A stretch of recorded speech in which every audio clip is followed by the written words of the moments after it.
So Sam knows this about me because, as he said, we were classmates in the year in Israel, but I confess I'm a grammar nerd.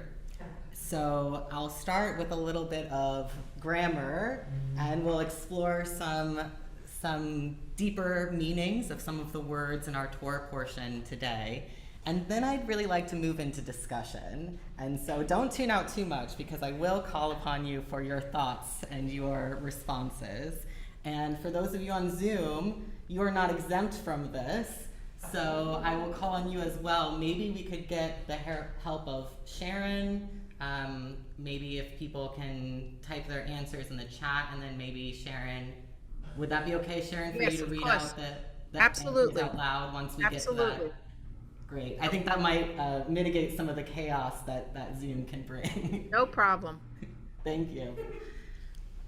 So I'll make it very clear when we get to that point. So you all can be prepared now that that will be coming. So as we've said, this week's Torah portion is Akev.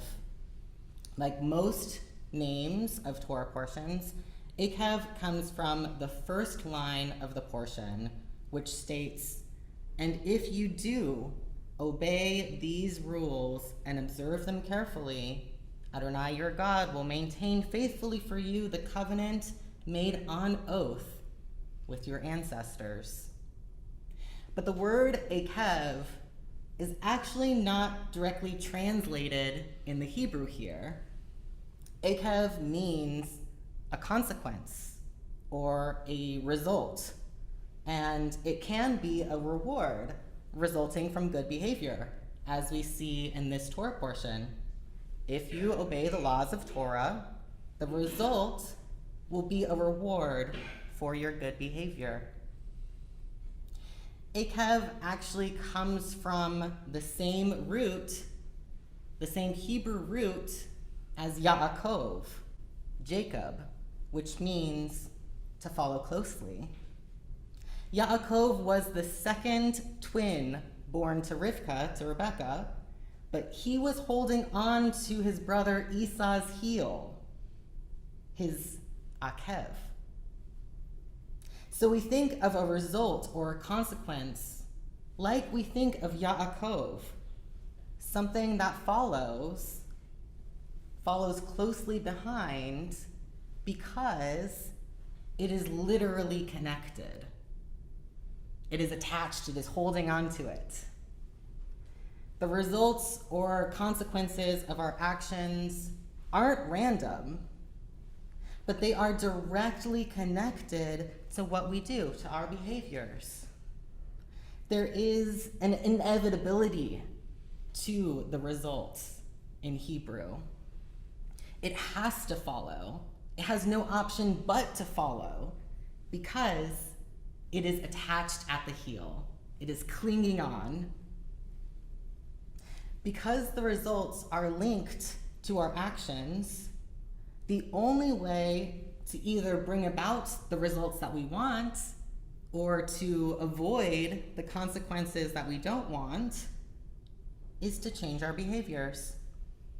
We are to imagine the consequences, like Yaakov, gripping tightly to our behaviors, each result or each consequence attached to each behavior. And whichever behavior we choose will necessarily cause its consequence to follow. Akev begins by telling us the results that will follow if we obey all of God's laws. We will be rewarded with the promises made to Abraham, the blessings of a life of plenty, blessings of a multitude of crop, of livestock, and of generations to follow. But in addition to following the laws, we are also told another instruction, another command. We should have no fear of our enemies. For God is a mighty God who struck down the Egyptians, and God is close to us in our midst. Well, just like the English word result or consequence doesn't really fully encompass the meaning behind Akev, The same is true with the word fear and the Hebrew word used here. In English, to be scared or to be afraid really generally mean the same thing. They're synonymous with each other, and we use them interchangeably. But in Hebrew, there are two words for fear, pachad and yirah. And although we translate both of these words as fear, they really are not synonymous with each other, and we can't use them interchangeably. Pachad is generally what we would use when referring to the emotion of fear. It's a simple fear, just to be afraid, without really any deeper meanings behind it. Yirah, however, is more complex. Yirah actually means awe, wonder, amazement, and it has within it a secondary feeling, a secondary emotion of fear. It is that feeling when you encounter something so grand, so majestic, so awe-inspiring, you are filled with such amazement and wonder that your reverence has within it an element of fear. While pachad may be the fear that you feel when you see a cockroach, as I'm sure most of us who live in New York City are fully aware of that fear, yirah is the fear that you feel when you stand atop the Grand Canyon. Well, why does this matter, the difference between pachad and yirah? Because in this Torah portion, when we are told not to fear our enemies, it doesn't say lo tifchad, don't feel pachad, don't feel a simple fear. It says lo tirah, don't feel yirah toward other people, toward your enemies. Don't feel this fear that is associated with awe and reverence. In a sense, we're still allowed to feel afraid. We can feel pachad toward other humans, even toward our enemies. We can feel that simple fear. It is normal and natural to be afraid, especially when we might be in danger. But what it's telling us is not to put other humans so far above ourselves, to lift them up and elevate them so that we feel in awe and reverence of their power. No matter how strong they may seem, they're still only human. While fear is a natural human emotion and a natural response to danger, awe and reverence is reserved for the majesty of God. Upon first reading, it may look as if God is telling us not to be afraid because we have the might of God on our side. They may have armies, but we have an all-powerful God. But I think in a deeper reading, we can see it's not that simple. Knowing that yirah is more connected to awe and to reverence than it is to fear, it appears to me to actually be a prohibition against a very specific type of idolatry. When we treat other human beings as if they are supreme, as if they are godlike, that itself is a type of idolatry. We are told here that only God is God, and humans are not to be deified. No matter how powerful they may seem, they are not God, and we shouldn't respond to them as if they were. As the Torah says, our Torah is an instruction for all time. So this is a reminder to us as well in this day. Do not experience yirah with other people. Even though we're in a very different context today, we still have the tendency to revere certain people because of their status and their positions of power. So this is where you all come in. I'd like to ask you, think for a moment in your head, think of an example of someone who maybe is feared in that reverence and awe kind of way. It could be a famous person. Famous people are often treated with your awe, as if they are untouchable, as if they are above everyone else.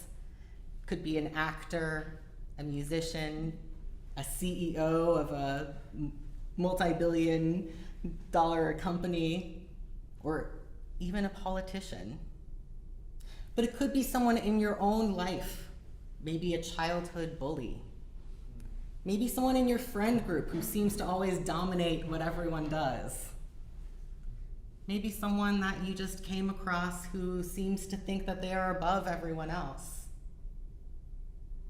So try and think in your life, from what you've experienced in today's world, who is someone who maybe is treated with your awe, and you don't need to tell us who, but try and think why. Why are they given this position of power? Why do people revere them? Why is it that we go to this awe and amazement of this person? May I ask something? Yes. Ariel, I'm really enjoying your drush so far, and will continue to. You opened with the idea of ekev, Mm-hmm. the consequences or something falling on the heel of the other, and then you introduced us to this concept of fear and awe, Mm-hmm. and how we might place a fellow human being who's not necessarily fellow, but one who we perceive as above us.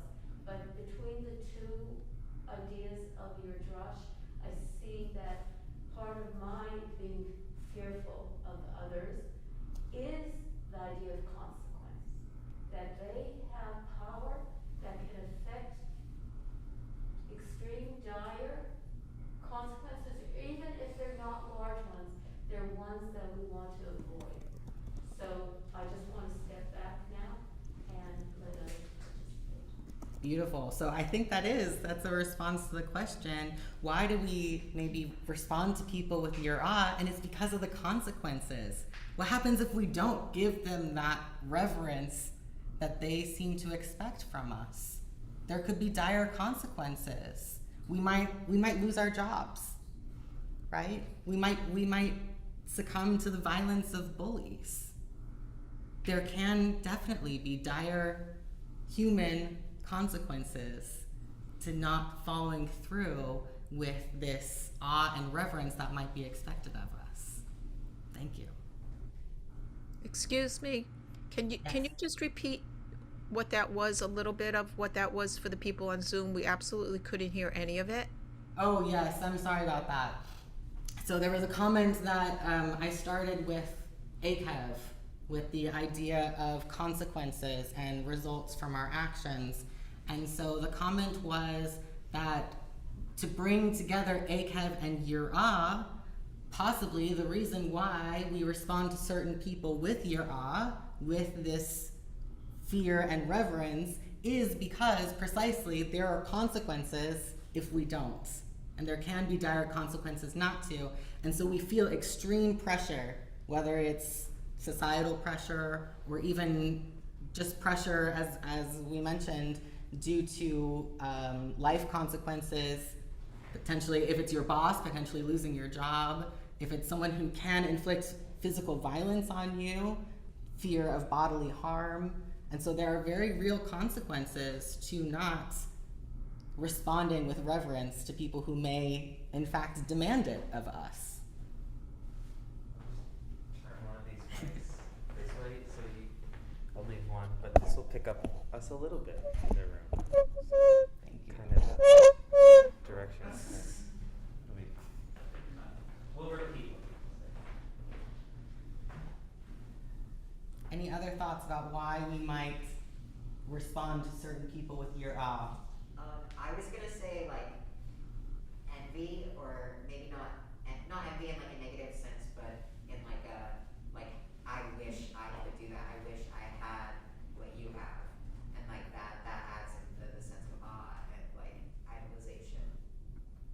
Beautiful. So I'll just repeat it just in case the mics didn't pick it up.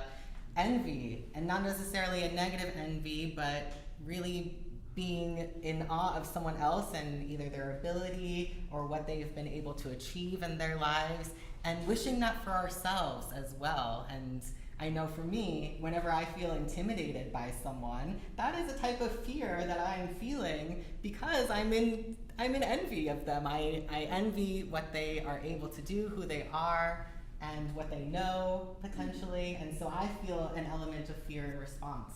Thank you.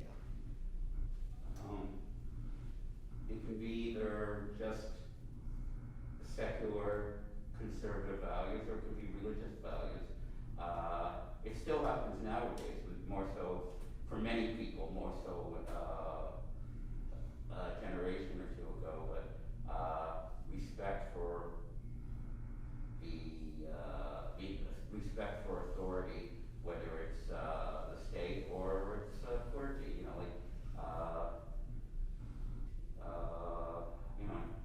Hebrew they say, Kavod Torah, you stood up for the rabbi, and no matter what the rabbi said, no matter what because in theory he represented the Torah, not himself, and I say him because it was only him, and no matter what, you listened and you respected, and yes, and it was because of belief, for some people, for many people it was belief, and there was no thought of doing anything else, or in a very different sense, monarchy. I come from a Commonwealth country. We used to sing "God Save the Queen," and we got lectures. The Queen, walked on water, so to speak, and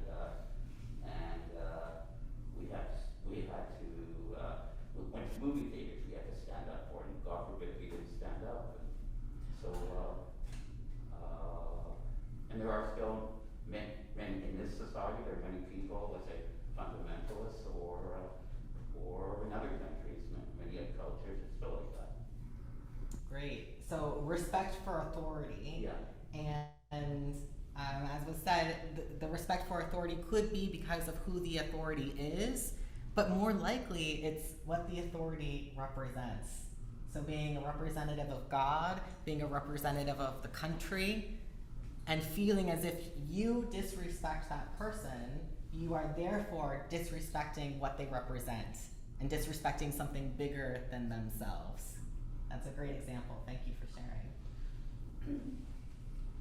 There can be something where a certain person has a lot of power because to get their approval, then you have permission to have the approval of all these other people who look up to them. So it sort of gives them the consequence, whatever, but then it makes you value how they treat you as if it gives you value more than it ought to. Great, so we have the positive consequences as in flip side to the negative consequences of everything that it can open up for you, the opportunities that you could get, the other people that you could have on your side, the allyship. Oh, you're thinking of the positive. Right. and Oh, yeah. that's the Beautiful, negative. I'm thinking of the negative. Oh, I'm sorry. Yeah, no, but it can be either, right? Yeah. Yes. Did we have some thoughts on Zoom? We have one. Judy, do you want to give your thought? Judy Frank, you're muted.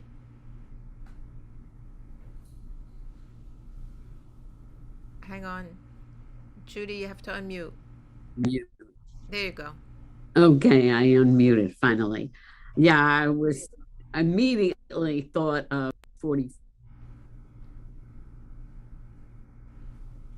Oh, I think we lost you. Judy, you're muted again. You muted yourself again. Okay, we could move on. Harry, did you want to give a comment while Judy's unmuting herself? Yeah. I think she might be back now. Let's Okay, try it again. Judy, you back? Yes, I was referring to number 45. Why so many people are afraid of him. He's the biggest bully around.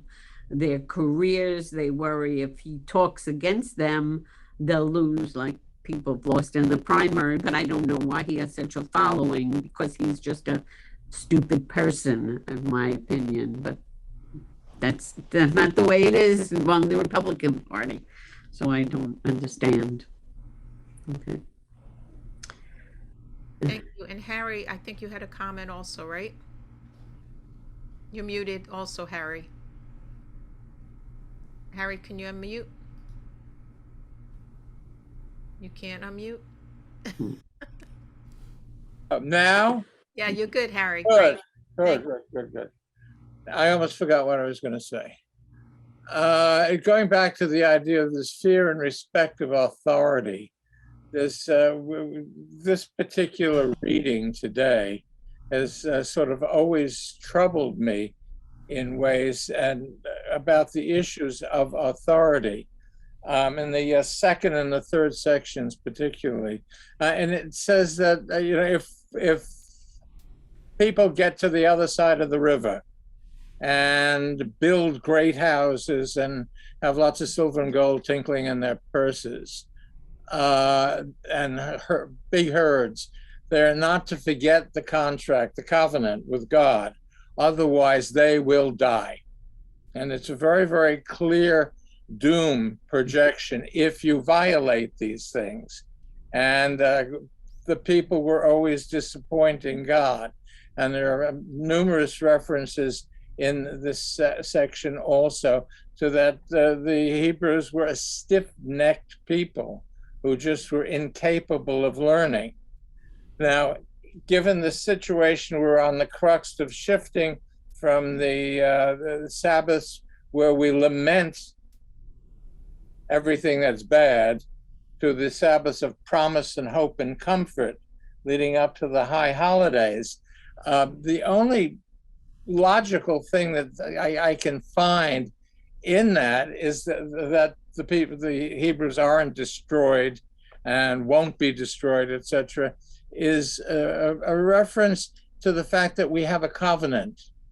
And the covenant is based on two parties, and the people frequently fail the covenant. Why does God not destroy them and back out of the covenant? And there's a reference here that says, in effect, that if God does not, having said he would deliver the people from bondage, from Egypt, into a better life or a better world, that this would be perceived as a failure on the part of God. And given most definitions of God, there's no component that is failure or should be failure. It might be elements of incompletion, but there is no failure.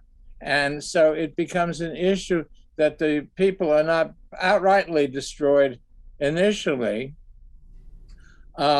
because it would be a lèse-majesté, an insult to the image of God, an admission of failure, and the Gentiles and the other gods would have a negative image of our God.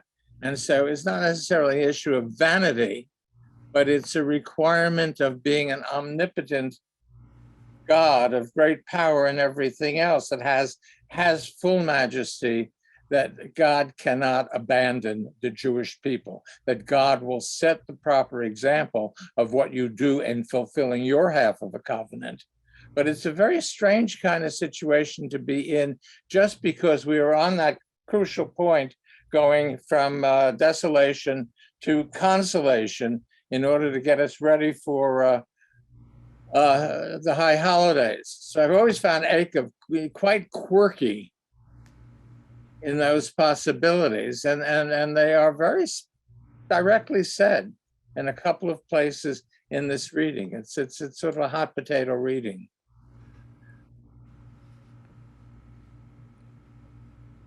Thank you. Well, that's a lot, huh?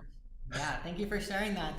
That's really adding a lot of complexity to the consequences, as we were saying with Akev, of what's the result of actions. And we see that there are results to God's actions too, that God can punish us if we don't follow our directions, but God can't go too far. right? God can't wipe us out completely because, as Harry said, because we have a covenant with God. And if people saw God punishing us to the point where we could not recover, they would say, you know, what happened to the covenant that these people had made with their God? Their God has abandoned them. Their God doesn't care about them.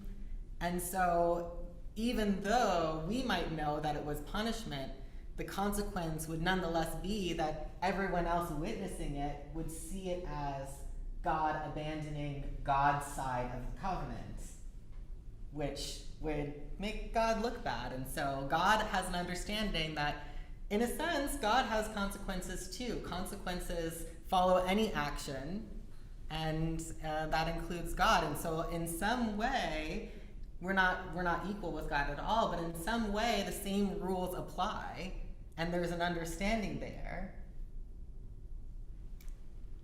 It's a fearful thing to rob God of God's omnipotence, because it's a defining characteristic. And that's the crux of the situation here. Mm-hmm. But there was the thing that a covenant is two-part. It's essentially a contract, two sides. But halfway through the Parsha, we're reminded in this recollection of events that preceded that God was quite willing to break it and start again with Moshe. Mm-hmm. So, Yes. So even though it's a two-sided contract, as I said, he we're was, not you we're know, not if equal. there was a kitty lawyer around, he would be the supreme lawyer. And Yes. fully aware of all of the rules And God is also the judge. So if we Right. take God to court, we're not likely to win. For us, so. Yes. Yes. And then we see this idea of yira and pachad and the difference between them. We see that throughout the whole Torah portion. So no less than 4 times, it could be more, I could be counting wrong, but no less than 4 times, the Torah says in this portion, the yirah we should feel should be toward God alone. We should feel yirah, but not toward other people, only toward God. God is the only God is the only being that we should respond to with yirah. And then we also see pachad come up, and God says, if you do all of this, if you only revere me, if you do goodness and walk justly, then other nations will look to you and they will feel pachad. And so at the very end of the portion, we see this word pachad, and we're reminded, no matter how blessed we are, even with God on our side, even with the might of God behind us, we as well cannot be revered. Because we also are not God. We may be God's people, but we can't elevate ourselves and expect others to treat us with the reverence that we give to God. We are still only human, and we must not only acknowledge everyone else's humanity, but acknowledge our own humanity and the limitations that brings upon us. We have another comment in Zoom. Yes. Dwellin would like to speak. Dwellin, if you can unmute. Okay, how's that? That's great. Okay. Well, is it really a punishment from God, or is it a natural consequence of our own actions? Like you said before, you made that statement, and I think it's also in Leviticus, but don't quote me on this, where it lists this long litany of things that will happen. And, you know, I mean, so really, is God punishing us, or is this just a warning of what will happen? And I mean, I know Boethius is a Christian philosopher, but in the Consolations of Philosophy, you know, he makes the point. The whole point of the book is that foreknowledge is not causality. So just because God has foreknowledge of something and is warning us of that does not mean that God is inflicting it. So just because we're being warned does not mean that God is causing it, but that our own actions cause this, and we have the power to avert that. That's a great point, yes. The word punishment, when we hear that word punishment, we think that there is someone deciding something and making a decision. And as I said earlier, that could be thought of as random. Maybe they decide to, maybe they decide not to. And we see it as a possibility as opposed to an inevitability. So thank you for reminding us that with the word Akev, we have this sense of inevitability. It has to follow. It's literally grabbing onto the heel, and it is the necessary result. So God is not necessarily making decisions about when to punish, when not to punish, but saying these are the natural consequences of your actions, and it is what will occur. And we are the ones who have the power to change that, because we have the power over our own actions and our own behaviors. Any last thoughts? Doug, did you want to say something? I know you wrote a comment in the chat. You're muted, Doug. Okay, I'm unmuted. No, I wanted to say, basically what I had to say is pretty close to what Judy had to say, actually. So I don't have, but we've got these people who are in a position of authority, like President Biden. He's a respectable person, even if I don't agree with everything he says or does, but he's respectable, and if he has an opinion, I believe it's his honest opinion, or he understands it's the best he can do under the political circumstances.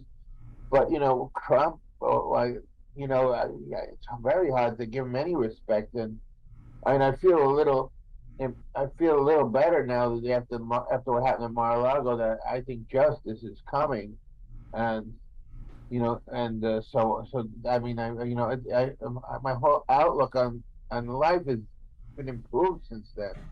But because I think people in legitimate authority will exercise their authority legitimately and deal with the tyrants. I hope so.